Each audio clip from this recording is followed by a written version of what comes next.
இரண்டாவதாக நாங்கள் இந்த அக்கினியை குறித்து உள்ள செய்தியை நாங்கள் தொடர்ந்து வேதத்துக்கு ஊடாக பார்க்க போகிறோம்.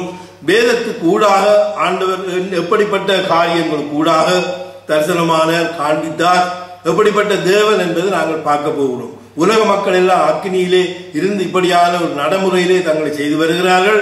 ஆனால் நம்முடைய தேவன் எப்படிப்பட்டவர், எப்படி தரிசனமானார் அந்த மக்களுக்கு என்று நாங்கள் வாசிப்போம். யாத்திராகமத்திலே வாசிக்க கேட்போம். 19ஆம் அதிகாரத்திலே 14 19 வரை வாசிப்போம். 3ஆம் நாள் விடிய காலத்தில் இடிமுழக்கங்களும் மின்னல்களும் மலை மேல் கார்மேகமும் மாக பலத்த எக்கால சத்தமும் உண்டாயிற்று. பாளையத்தில் இருந்த ஜனங்கள் எல்லாரும் நடுங்கினார்கள். அப்பொழுது ஜனங்கள் தேவனுக்கு எதிர்கொண்டு போக மோசே அவர்களை பாளையத்திலிருந்து புறப்பட பண்ணினார். அவர்கள் மலையின் அடிவாரத்தில் நின்றார்கள். கர்த்தர் சீனாவின் மேல் அக்கினியில் இறங்கினபடியினால் அது முழுவதும் புகைக்காடாயிருந்தது. அந்த புகை சூளையின் புகை போல எழும்பிற்று. முழுவதும் மிகவும் அதிர்ந்தது. பார்த்தீங்களா? அந்த தேவன் இறங்கினார், மலையில இருந்து அக்கினி இறங்கினார். அந்த அக்கினியை கண்ட ஜனங்கள் எல்லாம் பயந்தார்கள். நம்முடைய தேவன் அக்கினியின் நடுவிலே அக்கினி ஸ்தம்பத்திலே வாசம் பண்ணார், மேக ஸ்தம்பத்திலே வாசம் பண்ணினார். அக்கினியில இறங்கின பொழுது அங்கே யாரும் கிட்டி சேரக்கூடாது என்ற ஒரு நிலவரம் அங்கே வந்தது. நாங்கள் இந்த தொடர்ந்து இந்த 19ஆம் அதிகாரத்தை வாசிக்கிற பொழுது மிகவும் பயங்கரமான காரியத்தை நாங்கள் பார்க்கிறோம். 19வது வசனத்தை வாசிக்க கேட்போம். எக்கால சத்தம் வர வர மிகவும் பலமாய் தொனித்தது. மோசே பேசினான், தேவன் அவனுக்கு வாக்கினால் மறுமொழி கொடுத்தார். கர்த்தர் சீனாய் மலையில் உள்ள கொடுமுடியில் இறங்கின போது கர்த்தரை மோசே மலையின் மேல் கொடுமுடியினாலே வரவழைத்தார். மோசே ஏறி போனார். மோசே மாத்திரம் அங்கு ஏறி போனார். அந்த அக்கினிக்குள்ளே யாரும் போக முடியாது. அவர் மோசையை தான் வரவழைத்தார் பாவன் சொல்லி. நம் தேவன் பட்சிக்கிற அக்கினியாயிருக்கிறார். நாம் அவரை எப்படி பெற்றுக்கொள்ள வேண்டும் என்றால் அதற்கு ஒரு சடங்காச்சாரமோ அதற்கு ஏதாவது ஒரு மதமோ தேவையே இல்லை. ஆண்டவராக இயேசு கிறிஸ்து சொன்னார், கேளுங்கள் அப்பொழுது பெற்றுக்கொள்ளுவீர்கள். பரிசுத்த ஆவியை கேளுங்கள் பெற்றுக்கொள்ளுவீர்கள். நீங்கள் இருக்கிற இடத்திலேயே இந்த செய்திகளை கேட்டுக்கொண்டிருக்கிற நீங்கள் ஆண்டவருடைய சமூகத்திலே முழங்கால் பணியிட்ட, ஆண்டவரே எனக்கு வல்லமை தாரும், இறங்கும், உம்முடைய வல்லமை அக்கினியை இறக்கும், என்னுடைய அசுத்தங்கள் எல்லாம் என்னை விட்டு நீங்கட்டும். அந்த தேவன் இறங்குகிற பொழுது இயேசு கிறிஸ்து இந்த உலகத்திலே வந்து தன்னை பலியாக ஒப்பு கொடுத்த பிறகு, அந்த பரிசுத்த இரத்தத்தை சிந்தின பிறகு எல்லாருக்குள்ளேயும் அவர் வருகிறது நாங்கள் வாசிக்கிறோம். ஆரம்பத்திலே அந்த ஜனங்கள் எல்லாம் பயந்தார்கள். இடிமுழக்கம், அக்கினி பயந்தது. அந்த மக்கள் எல்லாரும் பயந்து நடுங்கினார்கள். ஆனால் இயேசு கிறிஸ்துவுக்குள்ளாக ரத்தம் சிந்தின பிறகு தேவன் எல்லாருக்குள்ளும் கேட்கிற எல்லோரோடும் இருக்கிறார் என்று வேதம் தெளிவாக சொல்கிறது. அடுத்ததாக நாங்கள் பார்க்க போகிறது, இப்போ கத்தோலிக்க மதத்தில் கூட கூறப்படுகிற தூய ஆவியின் பெயரால் திருமுழுக்கு கொடுங்கள் என்ற ஒரு வசனம் இருக்கிறது. தூய ஆவியின் பெயரால், இந்த தூய ஆவியை பற்றி சொல்லப்படுகிற பொழுது தந்தை, மகன், தூய ஆவியானவர் பெயரால் திருமுழுக்கு கொடுங்கள் என்று சொல்லி கத்தோலிக்க வேதம் சொல்லுகிறது. அதே மாதிரி இந்த காலகட்டத்திலே வந்து நாம் எதை செய்தாலும் பரிசுத்த ஆவிக்குள் ஜெபம் பண்ணி ஆவியினாலே நாம் அவரை தொழுது கொள்ள வேண்டும். ஆவியோடும் உண்மையோடும் அவரை தொழுது கொள்ள வேண்டும். ஏனென்றால் தேவன் ஆவியாயிருக்கிறார். அவரை தொழுது கொள்ளுகிறவர்கள் ஆவியோடும் உண்மையோடும் தொழுது கொள்ள வேண்டும் என்று ஆண்டவர் சொன்னார். அந்த ஆவி நமக்குள்ளே அக்கினியாக இறங்கி பெலன் செய்கிறதை நாங்கள் வாசிக்கிறோம். நீங்கள் மனம் மாறுங்கள், உங்கள் பாவங்களிலிருந்து மீட்பு பெறுவதற்கு ஒவ்வொருவரும் இயேசு கிறிஸ்துவின் பெயராலே திருமுழுக்கு பெறுங்கள், அப்பொழுது தூய ஆவியை கொடையாக பெறுவீர்கள். திருத்தூதர் பணிகள் 2ஆம் அதிகாரம் 38ஆம் வசனம் சொல்லுகிறது. கத்தோலிக்க வேதம் புதிய ஏற்பாடு 217ஆம் பக்கம் சொல்லுகிறது. இந்த ஞானஸ்தான ஆராதனையிலே மத்தேயும் கூட 3000 பேருக்கு இயேசு கிறிஸ்துவின் நாமத்திலே ஞானஸ்தானம் கொடுத்தார். வேதம் தெளிவாக சொல்லுகிறது. இப்பொழுது நாங்கள் பார்க்கிற பொழுது உலகத்திலே அநேக விதமான புரட்டாட்டங்களும் வேத புரட்டுகளும் நிறைய இருக்கத்தான் செய்கிறது. அவைகளை நாம் விட்டு வேதம் என்ன சொல்லுகிறதோ அதைத்தான் நாங்கள் பார்க்கிற வேண்டும். தேவனுடைய அக்கினியை நாம் பெற்றுக்கொள்ள வேண்டும் என்று சொன்னால் என்ன செய்ய வேண்டும் என்று சொல்லுகிறார்? நம்முடைய தேவன் பட்சிக்கிற அக்கினியாய் இருக்கிறார்.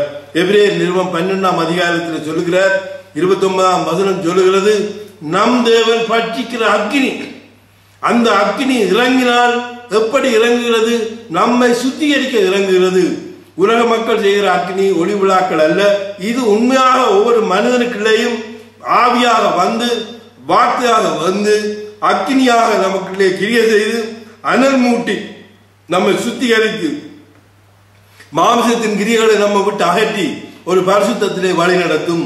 உலக பிரகாரமான ஒளி விழாக்கள், உலக பிரகாரமான காரியங்களை எவ்வளவுதான் நீங்கள் செய்தாலும் அது எங்களை விட்டு அந்த இருள் நீங்காது. இந்த ஒளி வருகிற பொழுது உலகத்திலே வந்து எந்த மனிதனையும் பிரகாசிப்பிக்கிற ஒளியே அந்த மெய்யான ஒளி என்று சொல்லி யோவான் சுவிசேஷம் 1ஆம் அதிகாரம் 9 சொல்லுகிறது. உலகத்திலே வந்த எந்த மனிதனையும் பிரகாசிப்பிக்கிற ஒளியே அந்த மெய்யான ஒளி கிறிஸ்து. இந்த ஒளியை நாம் பெற்றுக்கொள்ளாமல் எங்கெல்லாமோ நாங்கள் வாழ்ந்து கொண்டு எப்படி எல்லாமோ எதையெல்லாமோ செய்து கொண்டு வாழ்ந்து கொண்டு இருக்கிறோம். இன்றைக்கு நாம் இந்த வார்த்தைக்கு செவி கொடுப்போம். நீங்கள் இருக்கிற இடத்திலே உங்களுக்கு பணச்செலவில்லை, உங்களுக்கு இப்படியான தேவையில்லை. நீங்கள் இருக்கிற இடத்திலே நீங்கள் இருக்கிற மக்களோடு சேர்ந்து கூட ஆண்டவரை நோக்கி பார்த்து, ஆண்டவரே நீர் இந்த பூமிக்கு வந்து உம்முடைய பரிசுத்த இரத்தத்தை சிந்தினீர், நீர் அக்கினியாய் இருக்கிற தேவன் என்று நாம் அறிந்திருக்கிறோம். அந்த ஆவியின் அக்கினியை, அந்த ஜீவ தண்ணீரை தாரும் என்று கேளுங்கள். இருக்கிற இடத்துல இருந்து கேட்டு பாருங்கள். அந்த அக்கினி உங்களை நிரப்பும், உங்களை சுத்திகரிக்கும், உங்களோடு கூட இருக்கு வழி நடத்தும். அதுக்கு பிற்பாடு அவர் உங்களுக்கு போதிப்பார். என்ன செய்ய வேண்டும், எப்படி நடக்க வேண்டும் என்பதை அவர் உங்களுக்கு போதிப்பார். வேதங்களை வாசியுங்கள். முழுமையாக மனம் திரும்புவர்களை நாம் போகிற பொழுது நிச்சயமாக இந்த அக்கினி வந்து நம்மை சுத்திகரிக்கும். நாம் வாசிப்போம் ஒரு வசனத்தை, உங்களை சோதிக்கும்படி உங்கள் நடுவில் பற்றிய அக்கினியை குறித்து ஏதோ புதுமை என்று எண்ணாமல் என்று வேதம் சொல்லுகிறது. 1 பேதுரு புத்தகம் 4ஆம் அதிகாரம் 12 - 19 வரை வாசிக்கிற பொழுது புதிய பாட்டிலே 321ஆம் பக்கம் வாசியுங்கள். பிரியமானவர்களே, உங்களை சோதிக்கும்படி உங்கள் நடுவில் பற்றி எரிகிற அக்கினியை குறித்து ஏதோ புதுமை என்று தேயாமல் கிறிஸ்துவின் மகிமை வெளிப்படும் போது நீங்கள் கலைகூர்ந்து மகிழும்படியாக அவருடைய பாடலுக்கு நீங்கள் பங்காளிகளானதால் சந்தோஷப்படுங்கள். நீங்கள் கிறிஸ்துவின் நாமத்தில் நிந்திக்கப்பட்டால் பாக்கியவான்கள். ஏனென்றால் தேவனுடைய ஆவியாகிய மகிமையுள்ள ஆவியானவர் உங்கள் மேல் தங்கி இருக்கிறார். அவர்களாலே தூசிக்கப்படுகிறார், உங்களாலே மகிமைப்படுகிறார். ஆதலால் உங்களில் ஒருவனும் கொலைபாதனையாவது, திருடனையாவது, பொல்லாங்கு செய்தனையாவது, அந்நிய காரியங்கள் தலையிட்டுக் கொண்டவனாவது பாடுபடுவனாக இருக்க கூடாது. ஒருவர் கிறிஸ்துவனாகப்பனால் பாடுபட்டால் ஒட்கப்படாமல் இருந்து அதன் நிமித்தம் தேவனை மகிமைப்படுத்த கடவர். முக்கியமான வசனம் 17ஆம் வசனம் வாசியுங்கள். நியாய தீர்ப்பு தேவனுடைய வீட்டிலே துவங்குற காலமாய் இருக்கிறது. முந்தி நம்மிடத்தில் அது துவங்கினால் தேவனுடைய சுவிசேஷத்துக்கு கீழ்ப்படியாதவர்கள் முடிவில் என்னமாய் இருக்கும்? ஒரு நிமிஷம் நில்லுங்க.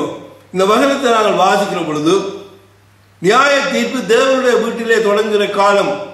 தேவனுடைய வீட்டிலே என்றால் தேவனை ஏற்றுக்கொண்டு வாழ்ந்து கொண்டிருக்கிற மக்கள் சபைகள் மத்தியிலே நியாய தீர்ப்பு இறங்க போகிறது. அப்படியாக இருக்கிற இந்த காலகட்டத்திலே இந்த அக்கினி வந்து நியாய தீர்ப்பை கொண்டு வர போகிறது. நீங்கள் கீழ்ப்படியாமல் விட்டால் உங்களுக்கு இப்படியான நியாய தீர்ப்பு உங்களுக்குள்ளே வரும். அப்படி இல்லாவிட்டால் நீங்கள் பாருங்கள், இந்த சுவிசேஷத்துக்கு, இந்த வேதத்துக்கு கீழ்ப்படியாதவர்களின் முடிவு என்னவா இருக்கும்? பயங்கரமாயிருக்கும். நியாய தீர்ப்பு பயங்கரமாயிருக்கும் என்று வேதம் தெளிவாக சொல்லுகிறதை 18ஆம் வசனம் வாசிக்கும். 18-19 நீதிமானே ரட்சிக்கப்படுவது அரிதானால் பக்தி இல்லாதவனும் பாவியும் எங்கே நிற்பான்? ஆகையால் தேவனுடைய சித்தத்தின்படி பாடலை நினைக்கிறவர்கள் நன்மை செய்வதாய் தங்கள் ஆத்துமாக்களை உண்மையுள்ள சீற்றி கத்தராகிய அவருக்கு ஒப்புக் கொடுக்க கடவுள் ஒப்புக் கொடுக்க வேண்டும். என்ன சொல்லுகிறார்? 18ஆம் வசனம் எச்சரிக்கிறது. நீதிமான்களே ரட்சிக்கப்படுவது அரிதானால் பக்தி இல்லாதவனும் பாவியும் எங்கே நிற்பான்? பார்த்தீர்களா? பக்தி இல்லை, தேவன் இல்லை, எல்லாம் பொய் என்று சொல்லிக் கொண்டிருக்கிற மக்களுக்குள்ளே நியாய தீர்ப்பு பயங்கரமாக இருக்கும். அந்த அக்கினி வந்து உங்களை எப்படி செய்ய போகிறது என்பதை நீங்களே தீர்மானித்துக் கொள்ளுங்கள். தேவனுடைய வருகையிலே தேவன் வருகிற பொழுது நியாய தீர்ப்பு பயங்கரமாக இருக்கும். இப்பொழுதே நீங்கள் மனம் திரும்பி வாழ்ந்து கொண்டிருக்கிற வேதத்தை ஏற்றுக்கொண்ட மக்களும் இப்படியான சில காரியங்கள் வருகிற பொழுது அவர்கள் அதை தாங்க முடியாமல் விலத்தி மற்றவர்களை காட்டி கொடுத்து இன்றைக்கு தேவனுடைய சமூகத்தை விட்டு விலகி இருக்கிறது. நாங்கள் கூடுதலாக 199% மக்கள் இப்படியான வாழ்க்கை தான் வாழ்ந்து கொண்டு இருக்கிறார்கள். ஏனென்றால் நீங்கள் ஏதோ புதுமை என்று எண்ணாமல் இது தேவனுடைய அக்கினி இறங்குகிற பொழுது உங்களுக்குள்ளே உடனே ஒரு சரியான ஒரு வார்த்தைக்கு நீங்கள் கீழ்ப்படுகிற பொழுது உங்களுக்குள்ளே ஐக்கியம் பெறும். இல்லாமல் நீங்கள் இப்படி இல்லை அப்படி இல்லை மற்றவர் சொல்றது சரி என்று நீங்கள் போனால் உங்களுக்குள்ளே ஐக்கியம் பெறாது. நீங்கள் தேவனுடைய சமத்தை அப்படி விலகினால் நியாய தீர்ப்பு தேவனுடைய வீட்டிலே தொடங்கும். மிக முக்கியமானது கவனமாக இருந்து தேவனுடைய வார்த்தைகளை கற்றுக்கொள்ள வேண்டிய காலமாக இருக்கிறது. நாங்கள் பார்ப்போம். அந்த நாமத்தை குறித்து நாங்கள் பார்க்கிற பொழுது வானத்தின் கிழங்கும் அவருடைய நாமமே அல்லாமல் வேறொரு நாமம் கட்டளையிடப்படவில்லை என்று வேதம் தெளிவாக சொல்லுகிறது. நாங்கள் வாசிக்கிறோம். அப்போஸ்தலர் நடவடிக்கை 4ஆம் அதிகாரம் 12ஆம் வசனம் என்ன சொல்லுகிறது? அவராலே அன்றி வேறொருவராலும் ரட்சிப்பு இல்லை. நாம் ரட்சிக்கப்படும்படிக்கு வானத்தின் கீழங்கும் மனுஷனுக்குள்ளே அவருடைய நாமமே அல்லாமல் வேறொரு நாமம் கட்டளையிடப்படவில்லை. வேறொரு நாமம் கட்டளையிடப்படவில்லை. வானத்தின் கீழங்கும் இந்த பூமியிலே அந்த இயேசு கிறிஸ்து என்ற நாமம் தான் கட்டளையிடப்பட்டிருக்கிறது. யாரும் தப்பாக எண்ணாதீர்கள். நீங்கள் ஏதோ மதங்களை எடுத்துக்கொண்டு மதங்கள் சொல்லுகிற வழிநடத்தலை இருந்து கொண்டு நீங்கள் வாழ்ந்து கொண்டு இருக்கிறீர்கள். ஆனால் வேதம் தெளிவாக நமக்கு சொல்லுகிறது. நாம் எடுத்ததுக்கு எல்லாம் மாதாவே அந்தோனியார் என்று சொல்லுகிறோம். சரி, அவர்கள் மதத்தில் உள்ளவர்கள் அந்த மதத்தில் உள்ளவர்களை தான் கூப்பிட்டு கொண்டு இருக்கிறார்கள். ஆனால் வேதம் சொல்லுகிறது இயேசு கிறிஸ்துவின் நாமமே அல்லாமல் வேறொரு நாமம் நமக்கு கட்டளையிடப்படவில்லை. கட்டளையிடப்பட்ட நாமம் இப்படிப்பட்ட நாமங்களை நாம் விட்டு இப்படிப்பட்ட வல்லமையை என் நாமத்தினாலே நீ எதை கேட்டாலும் அதை நான் செய்வேன். ஆண்டவராய் இயேசு கிறிஸ்துவின் நாமம் தான் இந்த உலகத்திலே உலகம் முழுவதுக்கும் தேவனுடைய வார்த்தை இன்றைக்கு கிரியை செய்து கொண்டிருக்கிற வார்த்தைக்கு நாங்கள் கீழ்ப்படிய வேண்டும். அவர் இந்த உலகத்துக்கு வந்தார். அவர் ஒரு மானுட ரூபம் எடுத்தார். அவர் ஒரு பெண்ணின் வயிற்றிலே பிறந்தார். அதை நாங்கள் வாசிக்க கேட்போம். பழைய ஏற்பாட்டு புத்தகத்திலே நமக்கு ஒரு பாலகன் பிறந்தார் என்று ஏசாயா தீர்க்கதரிசி புத்தகம் 9ஆம் அதிகாரம் 6ஆம் வசனத்திலே நாங்கள் வாசிக்க கேட்போம். நமக்கு ஒரு பாலகன் பிறந்தார், நமக்கு ஒரு குமாரன் கொடுக்கப்பட்டார், கர்த்தத்துவம் அவர் தோளின் மேல் இருக்கும், அவர் நாமம் அதிசயமானவர், ஆலோசனை கர்த்தர், வல்லமையுள்ள தேவன், நித்திய பிதா, சமாதான பிரபு எனப்படும். ஆமென். பார்த்தீர்களா? நமக்கு ஒரு பாலகன் பிறந்தார், நமக்கு ஒரு குமாரன் கொடுக்கப்பட்டார், கர்த்தத்துவம் அவர் தோளின் மேல் இருந்தது, அவர் நாமம் அதிசயமானவர், அற்புதமானவர், ஆலோசனை கர்த்தர், வல்லமை உள்ள தேவன், நித்திய பிதா, சமாதான பிரபு எனப்படும். பார்த்தீர்களா? நமக்கு ஒரு பாலகன் பிறந்தார், ஒரு கன்னியின் வயிற்றிலே பிறந்தார் என்று நாங்கள் வாசிக்கிறோம். கிமு 700 ஆண்டு வாக்கிலே ஏசாயா தீர்க்கதரிசி புத்தகத்திலே ஏசாயா தீர்க்கதரிசி இதை பேசினார். ஒரு கன்னியின் வயிற்றிலே அவர் பிறப்பார். முதலாவது அந்த கன்னி அவருக்கு எப்படியாக பெயரிடுவார் என்றும் அந்த கன்னியை குறித்து நாங்கள் பார்க்க போகிறோம். அந்த கன்னி தான் மரியாள். நாங்கள் வாசிக்க கேட்போம். ஏசாயா தீர்க்கதரிசி புத்தகம் 7ஆம் அதிகாரத்திலே 14ஆம் வசனத்தை வாசிப்போம். அதனால் ஆண்டவர் தாமே உங்களுக்கு ஒரு அடையாளத்தை கொடுப்பார். இதோ ஒரு கன்னிகை கர்ப்பவதியாகி ஒரு குமாரனை பெறுவாள், அவருக்கு இம்மானுவேல் என்று பெயரிடுவார்.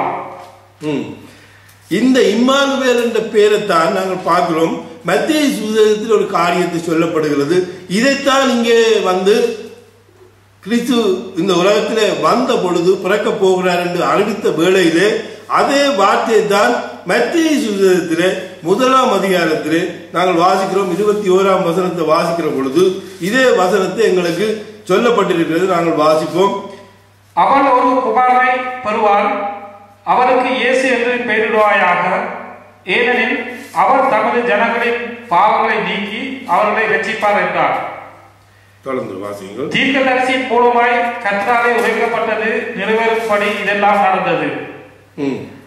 அவன் இதோ ஒரு கன்னியை கர்ப்பவதியாகி ஒரு குமாரனை பெறுவாள், அவருக்கு இம்மானுவேல் என்று பெயரிடுவார்கள் என்று சொன்னார். இம்மானுவேல் என்பதற்கு தேவன் நம்மோடு இருக்கிறார் என்று அர்த்தமா? ஆமென். இம்மானுவேல் என்றால் தேவன் நம்மோடு இருக்கிறார் என்று அர்த்தமா? கிறிஸ்துவுக்கு முன் 700 ஆண்டுகளுக்கு முன்பதாக ஏசாயா மூலம் பேசப்பட்ட இந்த வார்த்தையை இங்கே வந்து தாவீதின் சந்ததியிலே வந்து பிறக்கிற அந்த மரியாளுடைய கற்பத்திலே பிறப்பார் என்று சொல்லி வேதம் சொல்லுகிறது. இதிலே நாங்கள் பார்ப்போம். 25ஆம் வசனத்திலே சொல்லப்படுகிறது, அவள் தன் முதற்பேரான குமாரனை பெருமளவும் அவளை அறியாதிருந்து அவருக்கு இயேசு என்று பெயரிட்டார். இது யோசேப்பு, அவர் முதல் பேரான குமாரன். இதுல இன்றைக்கு பலவிதமான போராட்டங்களும் பலவிதமான பேச்சுக்களும் இருக்கிறது. இயேசு கிறிஸ்து முதல் பிறந்தார், அதுக்கு பிறகு பிறந்தார்கள் என்று வேதம் தெளிவாக சொல்லுகிறது. மத்தேயு சுவிசேஷம் 13ஆம் அதிகாரத்திலே வாசிக்கிறோம், அவருக்கு பிறகு 4 ஆண்களும் 3 பெண்களும் பிறந்ததாக வேதம் தெளிவாக சொல்லுகிறது, நாம் வாசிக்கிறோம். ஆனால் இன்னைக்கு மற்றவர்கள் ஏற்றுக்கொள்ள வேண்டும் என்பதற்காக நாம் சொல்லவில்லை. ஆதலால் ஆண்டவர் கருவுற்று அதை செய்தார், அதை நமக்கு கொடுத்தார். ஆனால் அதுக்கு பிற்பாடு முதல் பேரான குமாரன் என்றால் அதுக்கு பிறகு இருக்கத்தானே வேண்டும். ஒரு குடும்பத்திலே இவர் மூத்த மகன் என்று சொன்னா வேற பிள்ளைகள் இருக்கு. ஒரே மகன் என்றா இவன் தான் ஒரே மகன் என்று சிரேஷ்ட புத்திரன் என்று சொல்லலாம். இப்படியாக இன்றைக்கு நிறைய காரியங்கள் எல்லாம் வேதத்துக்கூடாக மாற்றி அமைக்கப்பட்டிருக்கு. கண்டிகையாக இருந்து மாத்திரம் இயேசு கிறிஸ்துவை பெற்றெடுத்தா அதுக்கு பிற்பாடு அவருக்கு பிள்ளைகள் இருந்ததை நாங்கள் மத்தேயு சுவிசேஷம் 13ஆம் அதிகாரத்திலே நாங்கள் 54 வாசிக்கிற பொழுது அவருக்கு 4 சகோதரர்களும் இருந்ததாக வேதம் சொல்லுகிறது. கத்தோலிக்க வேதமே இதை நமக்கு சொல்லுகிறது, நாங்கள் பார்க்கிறோம். கத்தோலிக்க வேதத்திலே சொல்லப்பட்டிருக்கிறது. அந்த அந்த அவருக்கு இப்படியான பிள்ளைகள் பிறந்தார்கள், இப்படியான பிள்ளைகள் வாழ்ந்தார்கள். ஆனால் இன்றைக்கு மக்கள் அதை ஏற்றுக்கொள்வதில்லை. மக்களுக்காக நாம் அதை சொல்ல முடியாது. ஆனால் சமுதாயம் தங்களை சொல்லி ஏதோ ஒரு காரியத்தை ஏற்படுத்தி ஒரு மாறுதலை ஏற்படுத்தி கொண்டு வந்திருக்கிறது. தொடர்ந்து நாங்கள் பார்க்கிற பொழுது சங்கீதத்தில் ஒரு காரியத்தை பேசுகிற, தேவரீர் உன்னதத்துக்கு ஏறி திறப்பட்டவர்களை சிறையாக்கி கொண்டு போனீர், உன்னதமான தேவன் என்ன சொன்னார் என்றதை சங்கீதம் 68:18 நாங்கள் வாசிக்க கேட்போம். தேவரீர் உன்னதத்துக்கு ஏறி சிறைப்பட்டவர்களை சிறையாக்கி கொண்டு போனீர், தேவனாய கர்த்தர் மனுஷனுக்குள் வாசம் பண்ணும் பொருட்டு துரோகியாகிய மனுஷனுக்காகவும் வரங்களை கொட்டிக் கொண்டீர். ஆமென். பார்த்தீர்களா? இந்த சம்பவத்தை சங்கீதத்தின் மூலமாக தேவன் வரப்போறதுக்கு அநேக வருடங்களுக்கு முன்பதாக தாவீதின் சங்கீதத்தில் எழுதப்பட்டிருக்கிறது. இதே சம்பவத்தை தான் தேவனின் உன்னதத்துக்கு ஏறி சிறப்பட்டவர்களை சிறையாக்கி கொண்டு போனி, உன்னதமான தேவன் துரோகிகளாகிய மனிதருக்குள் வாசம் பண்ணும் பொருட்டு வரங்களை பெற்றுக், துரோகிகள் என்றால் நாங்கள் தான், சிறைப்பட்டவர்களை சிறையாக்கிறார் என்றால் சாத்தானுடைய அண்டருக்குள்ளே பிடிபட்டிருந்த அத்தனை மக்களையும் ஆண்டவராய் இயேசு கிறிஸ்து தனக்கு சிறையாக்கி கொண்டு போய் வரங்களை பெற்றுக் கொண்டு அக்கினியின் ஊடாக நம்மோடு பேசிக் கொண்டிருக்கிறார் என்று வேதம் தெளிவாக சொல்லுகிறது. பாருங்கள், இவர்கள் பரலோகம் போன காட்சியை வாசிக்கிற பொழுது சங்கீதம் 24:7 வசனத்திலே நாங்கள் வாசிக்கிற பொழுது அந்த வசனத்தை நாங்கள் தெரிந்து கொள்ளலாம். சங்கீதம் 24:7-8 வாசியங்கள் பார்ப்போம். வாசல்களே உங்கள் தலைகளை உயர்த்துங்கள், அநாதி கதவுகளே உயருங்கள், மாய்மையின் ராஜா உட்பிரவேசிப்பார். யார் என்ற மாய்மையின் ராஜா? அவர் வல்லமையும் பராக்கிரமம் உள்ள கர்த்தர், அவர் யுத்தத்தில் பராக்கிரமம் உள்ள கர்த்தர் தாமே. வாசலிலே உங்கள் தலையை உயர்த்துங்கள், அநாதி கதவுகளே உயருங்கள், மாய்மையின் ராஜா உட்பிரவேசிப்பார். ஆமென். இது பரலோகம் சென்ற காட்சி. ஆண்டவராய் இயேசு கிறிஸ்துவும் மற்ற பழைய பரிசுத்தவான்களும் அந்த நேரத்திலே பரலோகத்துக்கு சென்றதைத்தான் நாங்கள் வாசிக்கிறோம். அதைத்தான் சங்கீதம் 68:18 சொல்லுகிறது. அவர் சிறைப்பட்டவர்களை சிறையாக்கி கொண்டு போனீர். இதே வசனத்தை எபேசியர்ல நாங்கள் வாசிக்கிற பொழுது 4ஆம் அதிகாரத்திலே ஆண்டவர் திலமாக வார்த்தையை சொல்லுகிறார். வாசிக்க கேட்போம். 7ஆம் வசனத்திலிருந்து 8ஆம் வசனத்திலிருந்து வாசிக்க கேட்போம். ஆதலால் அவர் உன்னதத்துக்கு ஏறி சிறைப்பட்டவர்களை சிறையாக்கி கொண்டு போனார், மனிதர்களுக்கு வரங்களை அளித்தார் என்று சொல்லி இருக்கிறார் என்று அங்க சொன்னது தான் இங்கே சொன்னார். ஏறினார் என்பதனால் அதற்கு முன் தாழ்விடங்களில் இறங்கினார் என்று விளங்குகிறதல்லவா? அப்ப இறங்கினவரே எல்லா வானங்களையும் நிரப்பத்தக்கதாக உன்னதங்களுக்கு ஏறினவருமா இருக்கிறார் என்று தெளிவாக எபேசியர் 4ஆம் அதிகாரத்திலே 7 நாங்கள் வாசித்துக் கொண்டு போகிற பொழுது அவர் தெளிவாக இந்த வசனங்களை சொல்லிக் கொண்டிருக்கிறார். ஆண்டவர் பரலோக ராஜ்யத்திலே இந்த மக்களை கொண்டு போனார் அக்கினியோடு. ஆனால் இன்றைய காலகட்டத்திலே ஆண்டவராய் இயேசு கிறிஸ்து எப்படி வரப்போகிறார் என்று நாங்கள் ஒரு வசனத்தை நாங்கள் வாசிக்கிறேன் பாருங்கள். மிகவும் பயங்கரமான ஒரு காலகட்டத்திலே நாங்கள் இருக்கிறோம். நம்முடைய காலங்கள் சென்று கொண்டிருக்கிறது.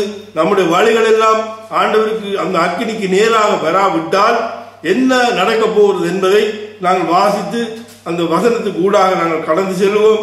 இன்றைய காலகட்டத்திலே இப்பொழுது இருக்கிற இந்த நிலைமைகள் எல்லாம் நாங்கள் பார்த்து ஆயத்தப்பட வேண்டும். ஆண்டவராய் இயேசு கிறிஸ்து இந்த உலகத்திலே வரப்போகிற காரியத்தை நாங்கள் வாசிக்கிற பொழுது என்ன சொல்லுகிறார் என்று சொன்னால், 2 தெசலோனிக்கேயர் 1ஆம் அதிகாரத்தில் ஒரு வசனத்தை நான் வாசிக்கிறேன், கேளுங்கள். 8ஆம் வசனம் சொல்லுகிறது, கர்த்தராய் இயேசு தாமே வல்லமையின் தூதரோடும் ஜுவாலித்து எரிகிற அக்கினியோடும் வானத்திலிருந்து வெளிப்படும் பொழுது அப்படியாகும்.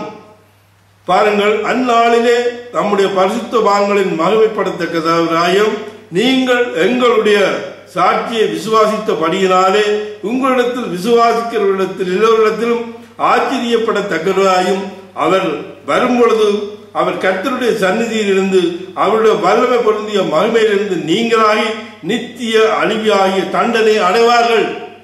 அவர் அந்த அக்கினி, பரலோக அக்கினியாகிய அந்த தேவனை, அந்த அக்கினியை கொண்டு வரப் போகிறார்.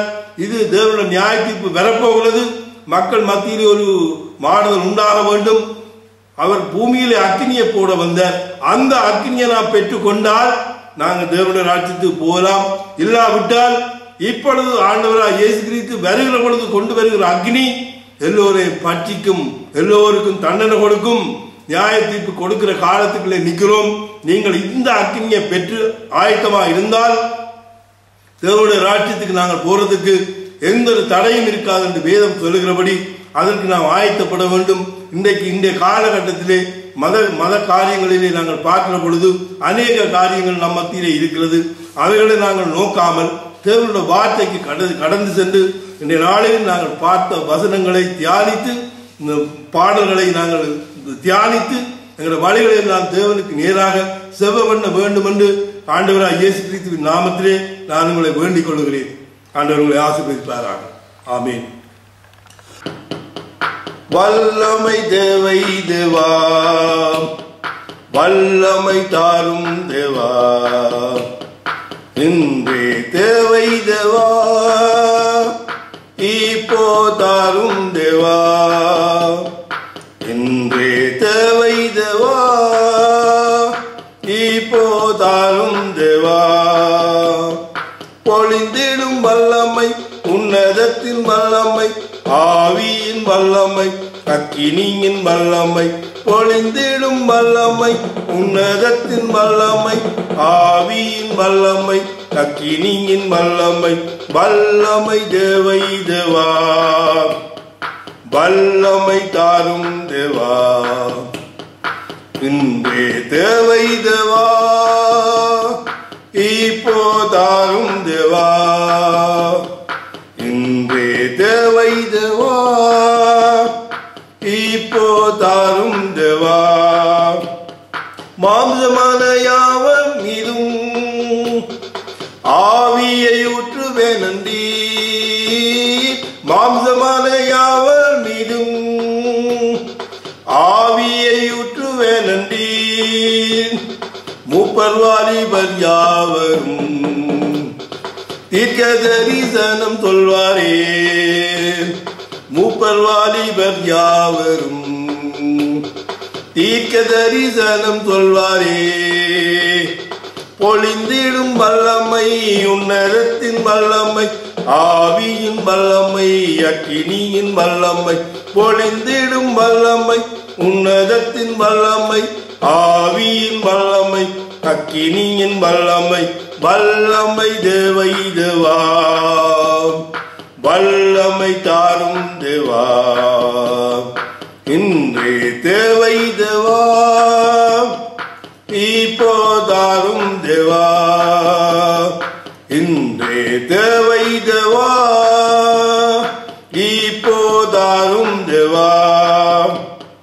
பெந்தெக்கோஸ்த நாளின் போல பெரிதான முழக்கத்தோடு, பெந்தெக்கோஸ்த நாளின் போல பெரிதான முழக்கத்தோடு வல்லமையாக இறங்கி வரங்களினாலே நிரப்பும்,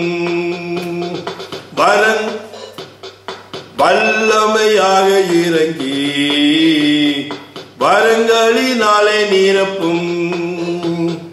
பொழிந்திடும் வல்லமை உன்னதத்தின் வல்லமை ஆவியின் வல்லமை அக்கினியின் வல்லமை பொழிந்திடும் வல்லமை உன்னதத்தின் வல்லமை ஆவியின் வல்லமை அக்கினியின் வல்லமை வல்லமை தேவை தேவா வல்லமை தாரும் தேவா இன்றே தேவை தேவா இப்போதாரும் தேவா இன்றே தேவை தேவா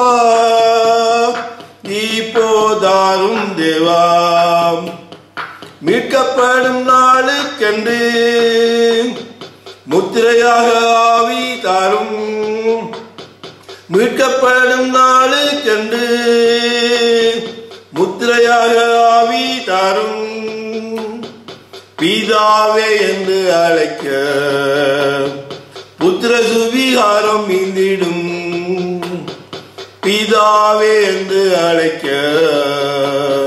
புத்திர சுவிகாரம் மீந்திடும் பொழிந்திடும் வல்லமை உன்னதத்தின் வல்லமை ஆவியின் வல்லமை அக்கினியின் வல்லமை பொழிந்திடும் வல்லமை உன்னதத்தின் வல்லமை ஆவியின் வல்லமை அக்கினியின் வல்லமை வல்லமை தேவை தேவா வல்லமை தாரும் தேவா இன்றே தேவை தேவா இப்போதாரும் தேவா இன்றே தாரும் தேவா